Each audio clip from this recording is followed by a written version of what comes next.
The first thing I remember is the smell of antiseptic and the rhythmic, hollow beep of a heart monitor. The hospital walls were a sterile, blurring white. I'd done it. I'd actually collapsed. Right in the middle of the final round interview, the one for the internship that was supposed to finally get me out. The one that meant everything. I was 20 years old. Humiliated. And my body felt hollowed out. I fumbled for my phone. Me fingers trembling. I just needed, I don't know, comfort. I texted my family group chat. I'm in the hospital. I collapsed at my interview. I stared at the ceiling for hours. Nothing. Then, finally, my phone lit up. It was a text from my mother. Jennifer, your father and I have decided. You are too selfish and demanding. You are no longer a part of this family. My breath caught. It didn't feel real. And then, before I could even read it a second time, another notification appeared right below it. My sister, Ashley, had hearted the message. Have you ever been made to feel like you were the problem, just for needing help? Let me know your story down in the comments. I didn't cry. I didn't ask why. Something inside me, something that had been bent for 20 years, didn't break. It just snapped straight. The fog of exhaustion was gone, replaced by a cold, sharp adrenaline. My hands weren't shaking from weakness anymore. They were steady. I ripped the adhesive tape off my arm and pulled the IV needle out myself. The monitor flatlined with a long, piercing wail, but I was already swinging my legs off the bed. I grabbed my laptop. My dad, Michael, is an investment banker. He lives by spreadsheets and trusts data, not people. 2 years ago, when I started law school, he'd made me a co-administrator on all the family management accounts. His logic was simple. I was the responsible one, the one with a future in contracts and compliance. I was his failsafe. I opened the banking portal. The screen glowed in the dark hospital room. And there it was. A log of every transaction. A perfect record of their love. Pending transfer, $10,000. Memo Ashley startup seed money. Scheduled transfer. Next week, $8,000. Memo Ashley Kjiri networking. And there, right at the top, the automatic payment for the mortgage on our family home in Atlanta. I stared at that hearted message from my sister one last time. Then I went back to the banking portal. This wasn't revenge. It was accounting. My fingers flew across the keyboard. New password. Security questions updated. Freeze all active accounts. I saw the $10,000 transfer to Ashley. Cancel. I saw the $8,000 networking fund. Cancel. I saw the automatic payment for the Atlanta mortgage. Cancel. I didn't hesitate. I just clicked. I scrubbed every cent of scheduled support. In less than 5 minutes, I had financially firewalled myself from the people who had just disowned me. I shut the laptop, took a deep breath, and for the first time in months, the crushing weight in my chest was gone. It was replaced by a terrifying, absolute clarity. You have to understand. I wasn't just tired. I was running on fumes for 4 straight months.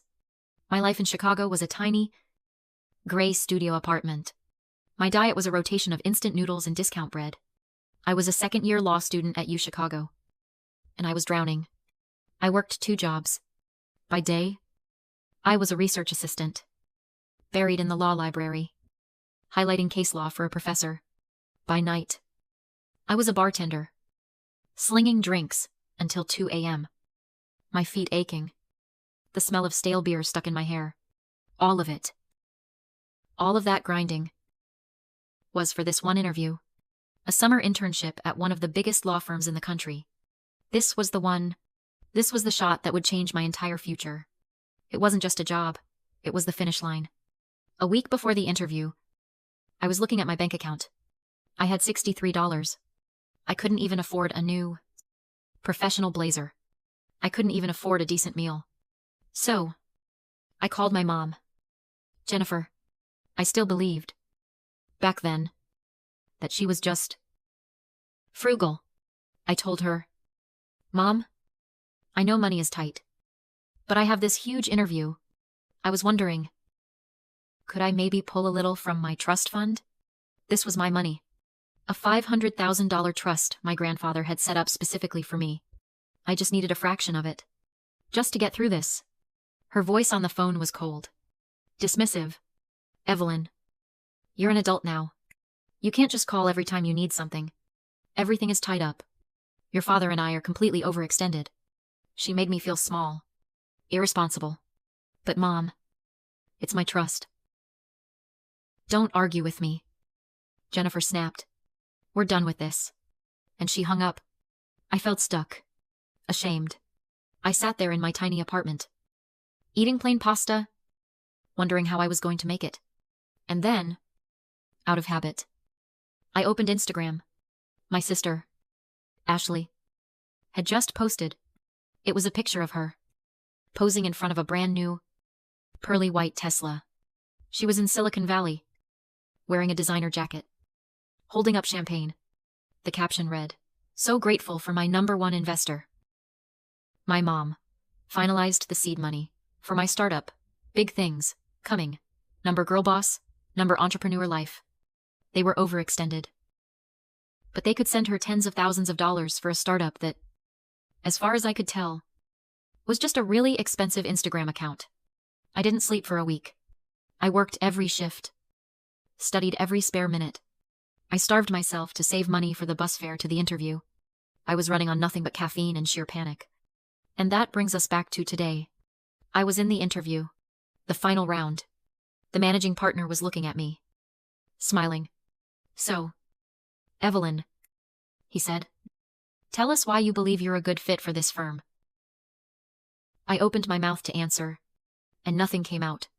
The room started to spin. The walls felt like they were closing in. I remember seeing the look of concern on his face. And then just blackness. I'd worked until I literally collapsed. All because my mother told me they were overextended. I'd barely been back in my apartment for an hour. The adrenaline still humming under my skin. When my phone started screaming, it was Ashley. I let it ring 3 times. Just to listen to the sound. Then I answered. "What did you do?" The shriek was so loud I had to pull the phone away from my ear. There was no hello. "Nah. Are you okay?" "No. I heard you were in the hospital." Just pure, undiluted panicks. "My accounts are frozen," she screamed. "My credit cards are declined.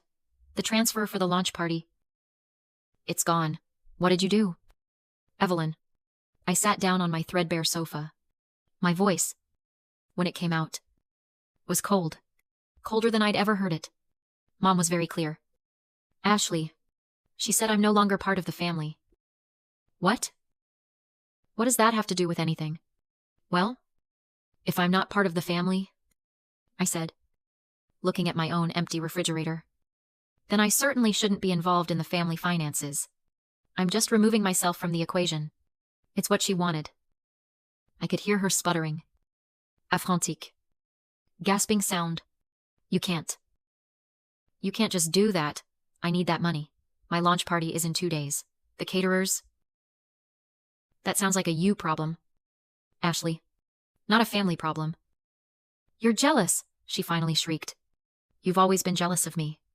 "No," I said. "I was just tired. Goodbye." I hung up. My phone immediately lit up again. "Ashley." I declined. It rang again. "Ashley." Declined.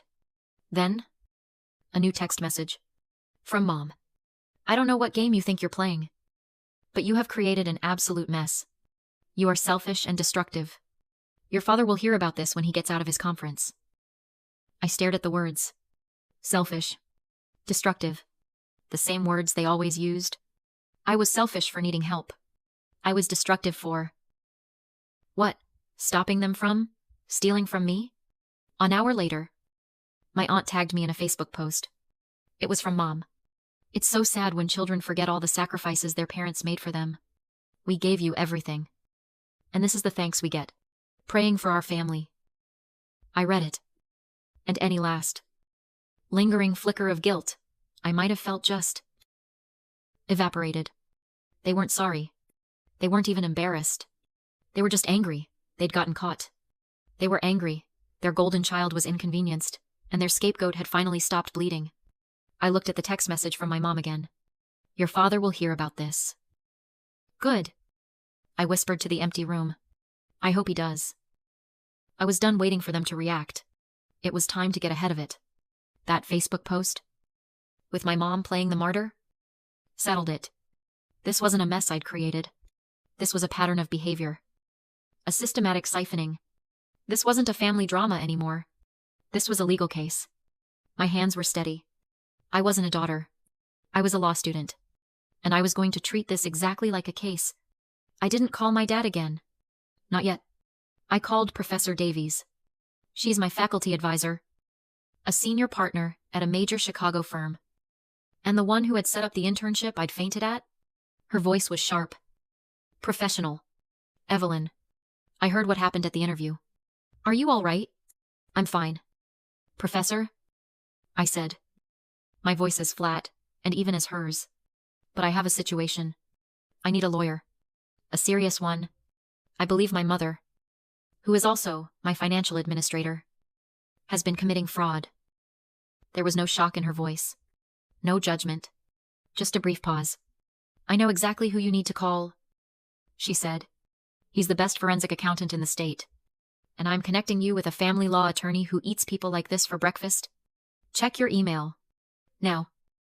2 hours later, I was sitting in a glass-walled conference room high above the Chicago River. The air smelled like quiet power. The lawyer, a man named Harrison, listened intently as I laid out the facts. I didn't cry. I didn't yell. I just presented the evidence, the frozen banking portal, the transfer logs to Ashley, my mom's texts, my empty bank account. When I finished, he leaned back in his chair. Ms. Hale, he said. Just to be clear, you are authorizing us to perform a full forensic audit on every account tied to your name, your father's name, and this family trust. I slid my laptop, still open, to the banking portal. Across the mahogany table, I want a full accounting. Every dollar, every transfer, for the last 5 years. I wasn't just stopping future payments. I was launching a full-scale investigation into the past. He slid the retainer agreement in front of me. I signed my name, Evelyn Hale, without a tremor.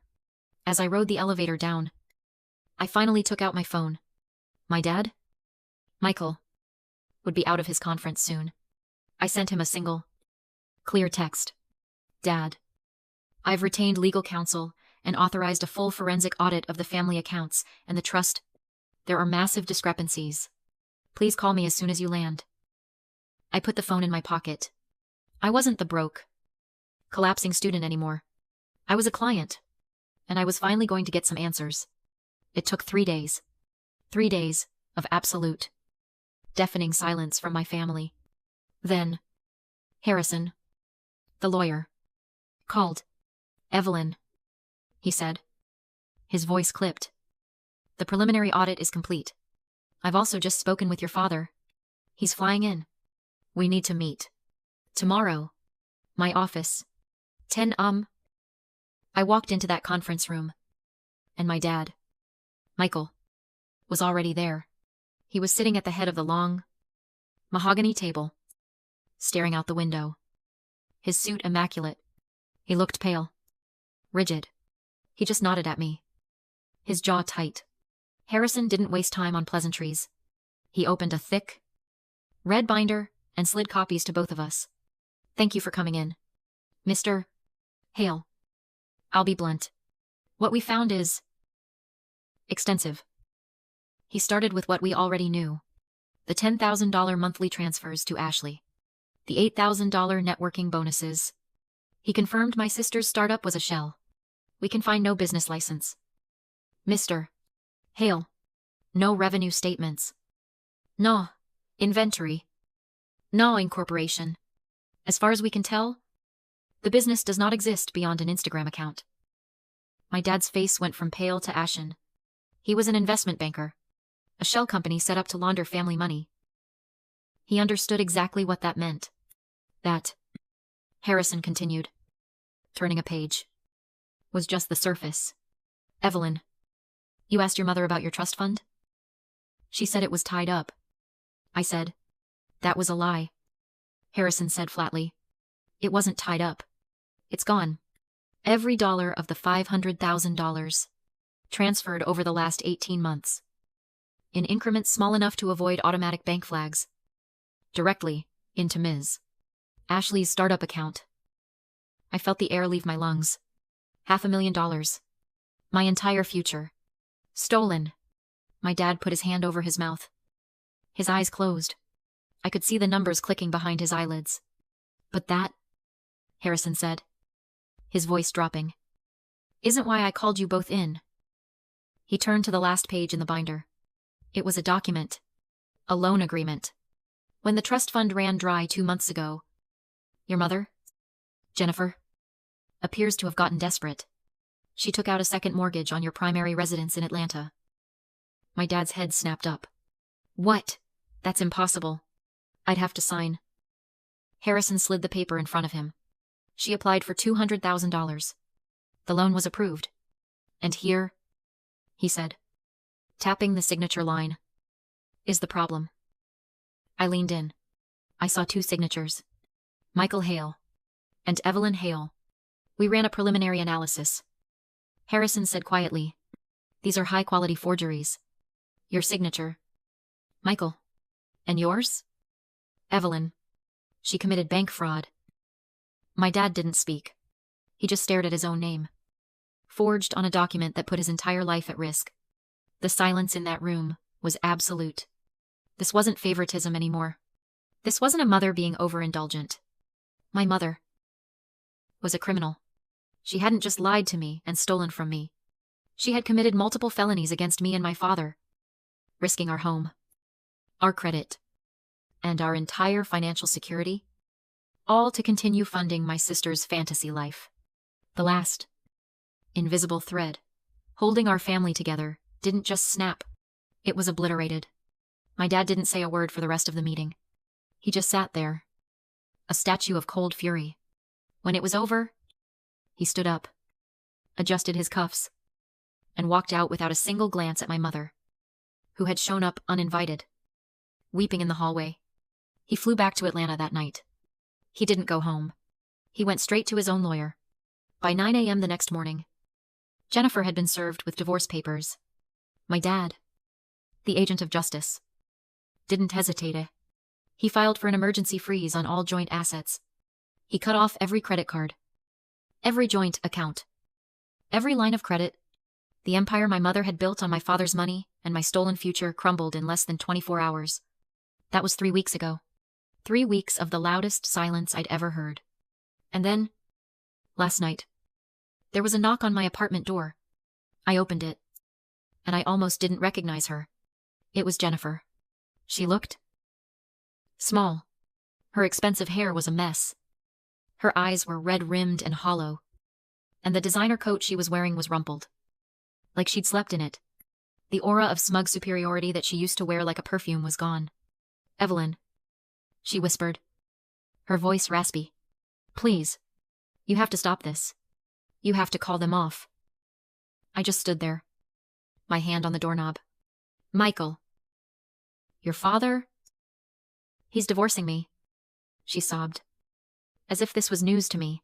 He's taking everything. The house. They're going to foreclose on the house. It's all gone. She reached out and grabbed my arm, her nails digging into my skin. Please, Evelyn, you have to do something. Think about your sister. She's losing everything. She has nothing. Think about your sister. The words echoed in the hallway, and as she said them, the scene in front of me dissolved. All I could see was that glass-walled conference room. I saw my father's face, as Harrison slid the forged loan agreement across the table. I saw my mother, who had been waiting in the lobby, finally push her way in, demanding to know what was happening. My father hadn't yelled. He hadn't raised his voice. He just looked at her with a coldness that was terrifying. His voice was low, precise, and it cut through her sobs like a scalpel. You let her collapse, he said, his voice shaking. Not with sadness, but with a pure, controlled rage. You let my daughter nearly destroy her future, so your daughter could play pretend in Silicon Valley. We're done. Jennifer, we're done. He blinked. I was back in my doorway. My mother was still babbling. Still crying about Ashley. Still trying to find a lever to pull. She hadn't. Not even once. Asked me if I was okay. She hadn't said she was sorry. She was just a machine. Programmed to protect her golden child. And her main power source had just been cut off. I turned away from her. Walked to my desk. And picked up a single, folded document. I walked back to the door and handed it to her. She looked at it. Confused. Her tears stopping. What? What is this? You said I should do something for my sister. I said. My voice was as calm and as quiet as my father's had been. That is a copy of the formal criminal complaint for bank fraud and aggravated forgery that I filed with the district attorney's office this morning. I already did. Her face went completely white. She stared at the paper. Her mouth opening and closing. But no sound came out. Goodbye, Jennifer. I closed the door. It's been a year. The divorce is final. The dust has finally settled. Jennifer pled guilty to 2 counts of aggravated fraud. Given her lack of a prior record, the judge was lenient. No jail time, but she got 5 years of probation and intensive court-mandated therapy. The grand Atlanta house, the monument to their marriage, was sold at auction. Every last cent of the equity was liquidated to pay back the $200,000 fraudulent loan. And to begin the long process of repaying my $500,000 trust. As for Ashley, the startup vanished in a puff of smoke. The Tesla was repossessed. The luxury Silicon Valley apartment was lost. She works as a bartender now. In a dive bar. It turns out reality was the one bill my mother could no longer pay for her. My dad, Michael, and I were closer than we've ever been. He moved into a sleek condo in downtown Atlanta. He calls me every Tuesday and Friday. Just to check in. And that internship I collapsed at, I got a real one. He made a call. And I spent the entire summer in the general counsel's office at his investment bank. We were having dinner last week. In a restaurant high above Chicago. Overlooking the river. He's been in his own therapy. Trying to unwind the 20 years of lies he'd lived with. He stared into his glass for a moment. You know, he said quietly. The therapists. They explained it. Jennifer's. She saw Ashley as an extension of herself. Her second chance. He talked about my mother's old, failed ambitions as a gallery curator. Ashley was her masterpiece. The one she could pour everything into. The one who would finally make her a success. And she saw you. Your independence. Your grades. The fact that you were practical. Like me. She saw it as a judgment. A threat. He finally looked up. His eyes meeting mine. It was never about you. Evelyn. It wasn't that you weren't enough. It was that. To her. You were competition. It was always about her. I just nodded. The tightness in my chest finally unraveling. I'd known it. On some level. But hearing him say it. Hearing the why. It set something free. I get that now. I said. And my voice was thick. The real pain. It wasn't just being hungry. Dad. It wasn't even fainting at the interview. I had to take a breath. It was knowing that while I was in my apartment, counting pennies to buy instant noodles, she was sending Ashley $10,000. It wasn't that she couldn't help me. It's that she saw my suffering. And she looked right at it. And she decided I wasn't worth it. My dad didn't hesitate. He reached across the table and put his hand over mine. His grip firm. You, he said. His voice absolute. Are worth everything. Tonight. I'm sitting in my own apartment. It's a new one. It's safe. It has a view of the city. I opened my laptop and logged into my bank account. My new, personal bank account. The numbers are healthy. The balance is secure. It's all mine. I closed the laptop. I looked out the window at the Chicago skyline. All the lights twinkling in the dark. And for the first time in my entire life, I felt free.